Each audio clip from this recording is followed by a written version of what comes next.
जाग जाता तन किस में तोर कैसे नींद धरे आ 5 मिनट की नींद लगा तो 5 मिनट में तो नींद खुल जाता टे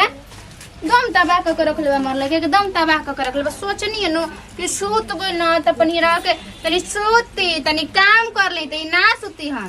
खाली जागल रही हंसबे हां तोरा हंसी आवता खाली मम्मी के गोदी में रही न के ना जाई हन घूमे जइबा भगवान जी से जल्दी जल्दी नु गोड़ मांग हे भगवान जी हमरा के गोड़ द का होता हो मुझे का करी जी देखो तनी एको मिनट न तनी चैन से नहीं के सूतत 5 मिनट सूतत तो 5 मिनट में जग जाता अरे बेटा में रहियन ए बेटा अरे हे तेरे फुआ देखे नहीं फुआ भाई अरे हम गले बकसलू इधर ना अपन बाबू को गइल बेकर बाबू ऐसे करनु ऐसे इयो करतटे हां तो तू का छिपकी ली ऊ कहां तेरे तो बाबू पे ना जेते के करा पे जाए रे बेटा फुआ का कहतड़ी सुन तो आवता है ना देखियो भौजी घर में नो एगो कुलच्छन बिया ओकर नजर पड़ जाई तब तनु पूरा जिंदगी नु कोनो चीज ना हो पाई ई का कहतनी इस त अपन लइका काम दूर रखी ना गनो में अकेले ना छोड़ना कि ना दादा घर में ऐसे आदमी के साया घुमाता टेने के केना का हो जाई तब का कमे जे करे के देखती न ते कह दे कुलच्छन बिया एकदम मन करता है मार के भगा दी हम ए दीदी बूची जी देखी हम तो कहिले चाहतनी नु कि उ चल जावे जिले जी रहबे मत करो लेकिन का करी मजबूर बानी का कर सकी ना जो करे के हम मजबूर भी उतना भी ना रहल जला नु कि कपार पे चढ़ के नाचे लागो मान ली कि बियाह शादी भइल अब 4-5 साल हो चल बट अभी एगो बाल बच्चा ना भइल त काहे ना सुख आदमी रखी मन तो कटा कि हम देरबो के दूसर बियाह शादी करवा दे ओकरा बाद नु सब बढ़िया से रहे भौजी हमार अगर गोतनी रही तो मार के भगा देले रखती ना ओकरा के देखा तनी कैसे हंसतटे चाची फिर ना जइहो चाची फिर ना जाए मारे लगा चाची फिर ना जला ए बुची जी रे हम का के आदमी गली में जाता टे गांव में निकलता नु तो खाली एगो नाम सुने के मिलता के बंझिनिया दादा बेटा का अपना घुमावे ले जाए खिलावे ले जाए का खइबो बताओ तनी का खइबो बाप रे बाप घर में एगुड़े बाटे सब कोई कहना जैसे लागला कि आँखी के तारा हटे गोदी टंगाई रहे इहे से नहीं खेल सुतत बेटा बापा सोचता कि हम गोदी में घूमत रही 24 घंटा हाँ तो रहबे नु करी सब के दुलारा हटे सब कोई के तो जातनी काम धंधा कर ले 2 मिनट खातिर बड़ी गोल बाटे ना तो आई न तो फिर काहे कर लगे दिनों भर हे भगवान जी ऐसा लागत है कि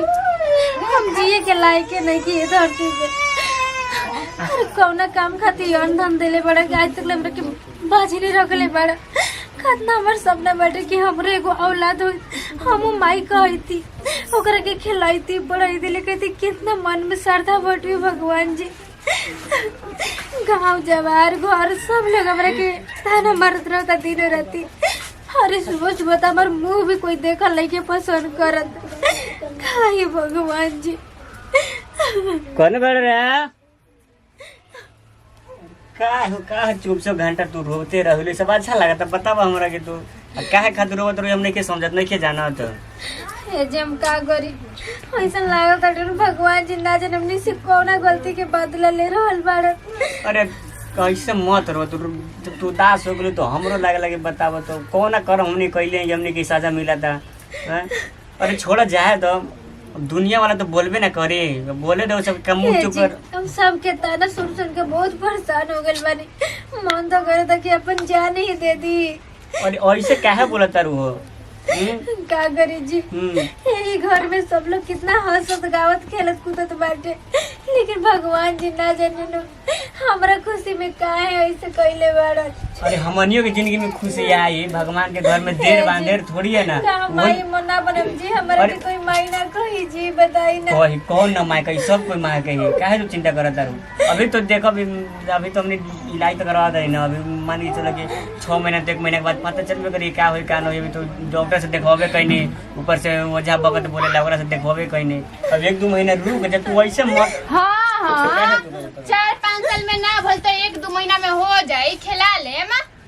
का है भौजी का है तुम्हें तो ऐसे बोलत रहता रू काहे जी गांव घर में की इज्जत नहीं खे गांव घर का आदमी तो कहत तवन चल के बजिने के गोतनी आवते बंजिने का होई आवतिया अरे देखो ऐसे मत बोली दी चुप रहो ना दीदी अपना मुंह में मुंह तोड़ दे फिर नु दिमाग ना में चीज बना नहीं, क्या एक तो कि ऐसे ही परेशान रहती है कि बउआ नहीं करे तू ऊपर से ताना मार दे तो दूसरा काहे को जी? केना कौन करम कइले बे के तक लेके भगवान देलन ना कि खिलाओ। हे जी दीदी अरे सही दूसरा कोई तो सही बोला तो बोलते भाई अपने लोग थोड़ा कम बोला। काहे जी काहे के कम बोली देखी का- कर बगुरो के कॉलेज के घर से निकाली तो दूसरा ब्याह शादी करे। सोचा लो सपना मन में हां हमने घर के से नहीं निकाले क्या- तो दूसरा ब्याह करे। हमने के आजकल आज तक खानदान में नु असर कोई ना रहा ये भी या तक हटाई एकरा के निकाल देम घर से ओकरा के लाई में ओकरो से ना होई तो ओकरो के निकाल काहे देम ना हो ओकरो जी काहे ना होई सब बेकार नहीं भाई सन का गई तोनी से तो मुंहे लगा मत बेकार बा। मुंह लगावला जन कहत तन करे ठीक बनू ठीक बा करे के पड़ी ना गांव घर के होती गांव घर के कहता नहीं। नहीं बाप रे अब जहाँ बुढ़ती ता जगह ने ले ले दुआरे ले ले कोनो कोने ले ले रोवते गावत दिन भर रोवते गावत रहती बोले कि घर में नु विपत पल बाटे कोई मर मारा गुल बाटे असन घर में रहल चाहे घर ले बरी चल गुनु बाती बराबरे बाटे। बाप रे बाप केन कौन नु एते खेले बिया मंत्र मर ले हमर देवर पकी एकर मने करस नहीं के भरत ना ये जन बड़ी तन बाड़ी बनैले रह हमरा नहीं के से गांव घर में अपन टूटाएगा हमरा कुछ करे के पड़ी। हे भगवान ये घर में कितना सब लोग खुश रहता तो सब कोई हंसी खुशी से रहता। एगो मझली दीदी बानी ना खाली रोत रहता नहीं भगवान जी उनको के एगो लड़का दे देती वो खुशी हंसी रहती परिवार में कितना अच्छा लगे इतना भगवान जी जल्दी दे देती उनकरा के का कहीं अब बड़ी दिनों राती रोत रहता नहीं। क्या होता हो बाजी कुछ ना जी दीदी आई बेटी सहार का भाई कुछ ना कनी के दीदी कितना रोत रहता नहीं उनका एगो लड़का मिल जाए तो ठीक रही। हाँ जा तू मंदिर टिक दीदी खाती कैसे बोला तानी जी कैसे बोलो तनी देख लो अगर ओकरा भीरे तू चल गलू तो तार गोड़ हाथ काट के फेंक दे हम अभी जान तो नहीं हमारा के देखी बुची जी उन्हें कहते हम ना हुक्म तक खान दबाव दी सुन ला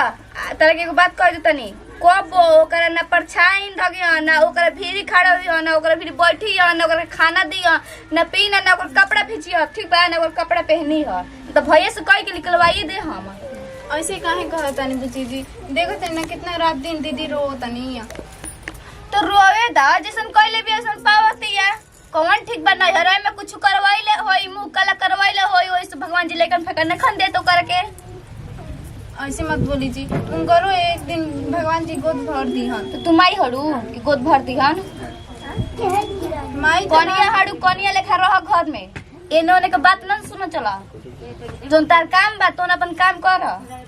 ठीक बा दीदी 10 गो के माई ना तो बन चला हां भिरिया जी तो करे बोलियो ना तो ठीक बा खाना खइलो हड़ू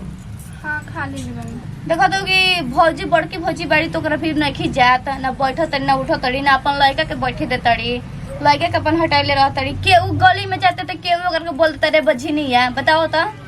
दीदी जी ये गलती बात ना बा कितना तनी रात दिन फेन ओकर बात उखड़ू बड़की भौजी का हजी का हमरा के चिल्लात समझा दो ठीक बा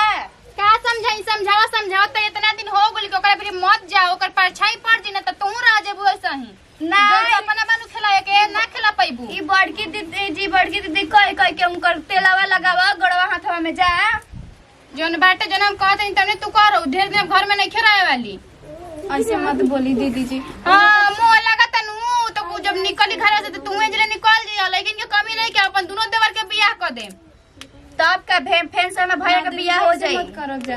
ऐसे मत कर देखा तू घर के माई है इसकी दादी है रे हम बन के तू बढ़ाई से रउआ बढ़ाई तो जन तू कहबिस तवन कि हम जन हम तवन होई रउआ जान कहब तब न होई तो फिर अपना मर्जी से तू काहे चलतड़िस काहे करतड़िस ठीक बा दीदी अब ना चलब ना चलम चल जाओ जिले जन काम धंधा बटे ओकर दूर रहनी ठीक नु का कहिए बुची जी हम तो कहत नु एकदम परले हो गेल बाटे आदमी के हमर बतिया नु बाउर लागेला बेकार लागेला लेकिन का कही ना बोलम नु त हमरा बोलले भी ना रहल जाला।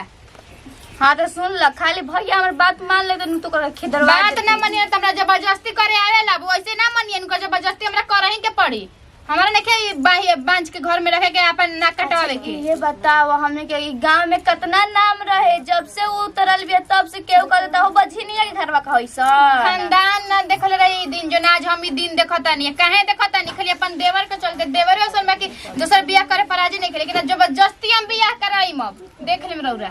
अब पानी ना हमार कपार ले ऊपर जाताटे दूसरे बियाह ना करिहन भैया, मुहा दे हम ठठिवा दे हम अभी जानत नहीं की तो हमरा के तब कलिहन दूसर बियाह ठीक है पता नहीं हम ना गिफ्ट आना सोच हम जाना तनी के ओकरे रहते रहते भैया दूसरा से बियाह ना करिहन और दूसरे पे तकिहन बाकी उ ना रहिनु तो दूसर बियाह का उ खुद कलिहन जाइल।